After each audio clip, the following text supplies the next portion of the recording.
बानिया। Atiya miniature painting जो है वो काफ़ी एक ट्रेडिशनल उसकी टेक्निक्स होती हैं, तो कंटेम्प्रेरी जो अब का वक्त चल रहा है उसमें आपको क्या लगता है कि मिनिएचर पेंटिंग किस तरह से इवॉल्व हुई है? बहुत ज़्यादा इवॉल्व हुई है, बल्कि जो हम जिस मूवमेंट का हिस्सा हैं उनको न्यू मिनिएचर पेंटिंग कहा जाता है। तो इसके अंदर it is more like transformed into contemporary side. मैं वही टेक्निक यूज़ कर रही हूँ, लेयर वाला मेथड, लेकिन जो मेरा सब्जेक्ट मैटर है वो अब चेंज हो गया है। और अब ख़ास तौर पे I think with time artist को बड़ी अपॉर्चुनिटीज़ उस तरह से हैं कि वो हर तरह का काम डिस्प्ले कर सकता है। अब 2D से निकल के काम 3D की तरफ आ गया है।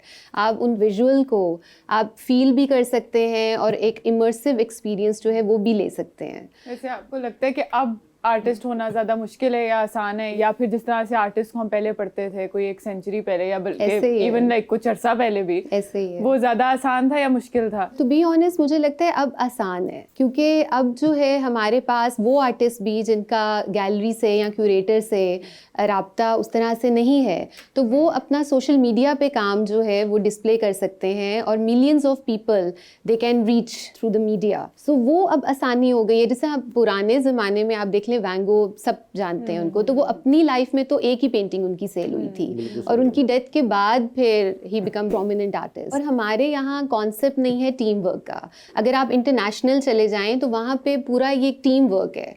अगर आर्टिस्ट काम प्रोड्यूस कर रहा है तो उसके लिए लोग उसके बारे में लिख भी रहे हैं, तो this is a team work. I think फिर भी चेंज आ रहा है और हर फील्ड में ही आ रहा है। अच्छा, चेंज से मुझे याद आया कि शादी से पहले की ज़िंदगी में फिर आपकी शादी होगी तो बेहतर ज़िंदगी कौन सी थी? दोनों ही बहुत खूबसूरत लेकिन जिंदगी। होता ना कि पहले बंदा आज़ाद होता है, कोई मसला नहीं, कोई प्रॉब्लम। आप बताएं, आपकी शादी से पहले बेहतर थी या शादी के बाद? अभी शादी हो जाए फिर मैं बता दूंगा आपको। मैं कोशिश करता हूँ शादी की कि मेरी भी हो जाए माशाल्लाह। साल तो से आपके अब कुछ ही साल रह गए कर ली शादी। कुछ बस मेरे को चावलों के पैसे इकट्ठे नहीं हो रहे हो वो मैं दे दूंगा, टेंशन ना किसी करो। नहीं, वैसे लड़कियां रिजेक्ट तो करके जाती हैं, तो आप क्या कहते हैं कि लव मैरिज होनी चाहिए या अरेंज मैरिज होनी चाहिए? दोनों बेहतर हैं, आपकी किस्मत है जो आपके लिए बेहतर हो। बट ये कि लव मैरिज में ये होता है कि आपकी अंडरस्टैंडिंग ज़्यादा होती है, पहले से आप एक दूसरे को जानते हो। अरेंज मैरिज में ये होता है कि फिर आप बाद में जानते हो। बट दोनों ऑप्शंस अच्छे हैं। आप क्या करेंगे, लव या अरेंज? जो किस्मत में हुआ, लव हुआ तो लव कर लेंगे, अरेंज हुआ तो अरेंज कर लेंगे। अभी तक किसके चांसेस ज्यादा लग रहे हैं? अरेंज की लग रही हूँ। जिस तरह की तुझे जराबा ड्रेसिंग की थी, अरेंज ही अरेंज ही होगी, सही गल कह रहे वैसे हमाद, आपको भी कोई है आर्ट वार्ट के अंदर दिलचस्पी इस तरह की? मुझे सिर्फ मेरी फील्ड में दिलचस्पी ऑनेस्टली, उसके अलावा कोई कभी डिस्ट्रैक्शन हुई नहीं। बिकॉज मुझे याद है स्कूल में भी I used to perform in school drama fest में, या डांस बहुत अच्छा करता था। सो पीपल यूज्ड टू से कि यार तुम जाओ, तुम क्यों नहीं जाते, कॉन्फिडेंस है, लेकिन कोई सोर्स ही नहीं थी। वैसे ये डांस का शौक कब से है आपको? शुरू से। वही बात है, हम लोग बड़े हुए हैं आप लोगों को देख के, हुमायूं भाई वगैरह को देख के। हम में से तो कोई ना डांस कर पाया। फैसल भाई बहुत अच्छा करते थे, फैसल कर लेते हैं, हम लोग को डांस तो बॉलीवुड भी देखा, ये सारी चीज़ें देखी, तो फिर ये था कि हमेशा होता था कि यार करना है, परफॉर्म करना है। मुझे ऐसा लगता है कि पाकिस्तान में एक चीज़ की कमी है कि हमारे जो आर्टिस्ट हैं वो डांस बहुत अच्छा नहीं कर सकते समहाउ। 2-4 ही लोग हैं जिनका मैं नाम ले रहा हूँ, उसके अलावा बहुत लोग नहीं कर सकते। तो मुझे ये था कि यार जब मुझे वो अपॉर्चुनिटी मिले तो मैं ऐसा परफॉर्म करूँ कि लोगों को पता चले कि यार we can dance as well. और वो आपने देखा भी, हमेशा जब भी मैंने परफॉर्म किया, इवन इन अवार्ड शोज या फिर कोई शोज हो या फिर इवन इंस्टाग्राम की रील्स हो, तो वो बहुत वायरल गई और बड़ी अप्रिसिएशन मिली, और उसकी वजह से फिर कमर्शियल्स एंड ऑल।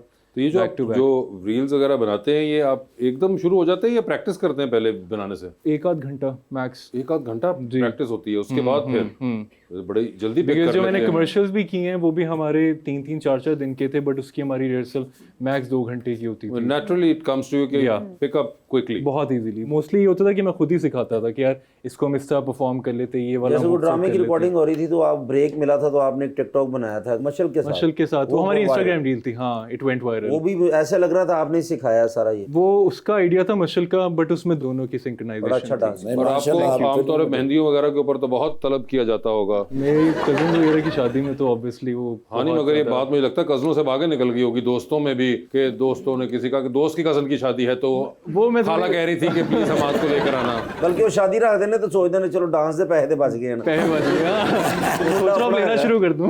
मगर ये होता है आपके साथ? होता है मोस्टली, लेकिन अब आपको पता है टाइम मिलता ही नहीं शादियों में भी जाने का। क्योंकि आपको पता है हमारी शूटिंग का ये होता है कि आप 30 दिन में से 26 दिन तो काम ही कर रहे हो। हाँ नहीं, मगर पहले लोग 3-3 महीने पहले बुकिंग कराते हैं। नहीं, ऐसा कुछ शहमाद को डेट याद रखना कजन्स का होता है। आना होगा मेहंदी पे, शादी पे आओ ना हो। ਅੱਛਾ ਅੱਜ ਕੱਲ ਸ਼ਾਦੀਆਂ ਤੇ ਨਾ ਦੇਖਿਆ ਤੁਸੀਂ ਕਿ ਉਹ ਪ੍ਰੈਕਟਿਸ ਕਰਦੇ ਨੇ ਫੈਮਲੀਆਂ 80 ਸਾਲ ਦਾ ਬਜ਼ੁਰਗ ਉਹ ਵੀ ਇੰਜ ਇੰਜ ਲੱਗਾ ਹੁੰਦਾ ਨਾਲ ਨਾਲ और रिहर्सल वगैरह होती। ठाकुर साहब मेरी जब शादी होगी आप डांस करेंगे?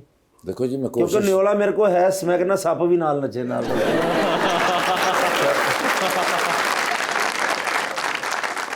जी अवाम का सवाल लेते हैं। जी मैडम प्लीज। अस्सलाम वालेकुम, मेरा नाम पकीज़ा फ़ातिमा है। मेरा सवाल सर से है कि अगर आपको किसी मशहूर अदाकार के साथ दोबारा काम करने का मौका मिले तो आप किसके साथ करेंगे? रिसेंटली मैंने दानिश तैमूर के साथ काम किया था कैसी तेरी खुदगर्जी में, एंड वो बहुत बड़ा प्रोजेक्ट था, बहुत ब्लॉकबस्टर हुआ था और मेरा उसके बाद बहुत अच्छा एक्सपीरियंस रहा था because he is a great human being, आपको बहुत हेल्प आउट करते हैं। तो डेफिनेटली अगर मुझे काम कभी मौका मिला फिर से काम करने का तो मैं दानिश तैमूर के साथ करूँगा। अस्सलाम वालेकुम, मेरा नाम हादी है। मेरा क्वेश्चन मैम से है, आप अपनी आर्ट्स में सबसे ज़्यादा किस मौजू को उजागर करना पसंद करती हैं? मेरा काम का सब्जेक्ट जो है वो एक आम खातून है, एक ऑर्डिनरी फेस, जिसके बारे में हम कम ही बात करते हैं। ये वो अनसंग हीरोज़ हैं जो मोस्टली अननोटिस्ड ही चले जाते हैं हमारे घर में, हमारी माएँ, बहनें, बेटियाँ। मेरा सब्जेक्ट मैटर जो है वो ये है और उसके अंदर ख़ास तौर पे मैं बालों और चुटिया जो है वो मेन एलिमेंट है, और वो भी इस तरह से कि मैं इसको एज अ मेटाफर यूज़ करती हूँ कि चुटिया के अंदर एक एक बाल जो है वो जोड़ के एक मजबूत सी बॉडी बन जाती है। तो इसी तरह ख़वातीन जो हैं they keep everything together, community को, घर को, हर चीज़ को। तो मेरे काम में काफ़ी इस तरह के एलिमेंट्स आपको नज़र आएंगे जिसके अंदर ट्रांसफॉर्मेशन है from one generation to another. जी अस्सलाम वालेकुम, मेरा नाम अलीज़े है। मेरा सवाल सर से है कि आपको सबसे ज़्यादा खुशी किस दिन मिलती है, ड्रामा हिट होने के दिन या चेक आने के दिन?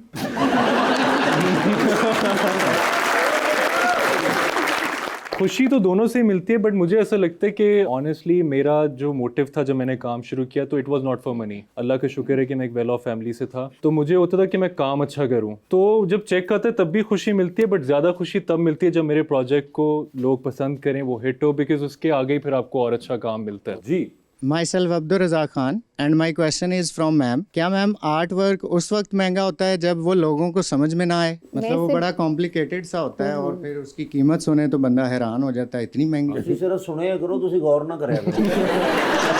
नहीं मगर ये इंटरेस्टिंग सवाल है। बिल्कुल, काफ़ी इंटरेस्टिंग सवाल है। मेरा नहीं ख्याल, मैं इससे एग्री नहीं करूँगी।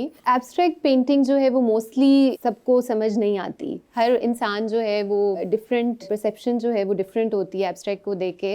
इसी तरह लैंडस्केप, मिनिएचर, पोर्ट्रेट, सबका डिफरेंट है, लेकिन बड़ा मैटर करता है कि आपकी हिस्ट्री क्या है, आपकी बैकग्राउंड क्या है, आप किस टॉपिक पे बात कर रहे हैं। तो ये सारी चीज़ें जो हैं बहुत अहम है। मगर वैसे जनरली आर्ट महंगा क्यों होता है? क्योंकि ये बहुत ज़्यादा टाइम लेता है। आप यकीन करिए कि ये भी एक बड़ी अजीब सी बात है कि हम ब्रांड्स पे तो बहुत कपड़ों पे और मेकअप पे और बाकी चीज़ों पे, फ़ोन्स पे हम कर देते हैं खर्च, लेकिन when it comes to art हम समझते हैं कि अच्छा ये तो बिल्कुल हमें सस्ते में मिल जाए। लेकिन मुझे लगता है कि ये भी किसी ब्रांड से कम नहीं है। ये इसके ऊपर पूरी एक आर्टिस्ट की एक जिद्दोजहद होती है, एक रिसर्च होती है और पूरी तरह एक आर्टिस्ट इन्वॉल्व होता है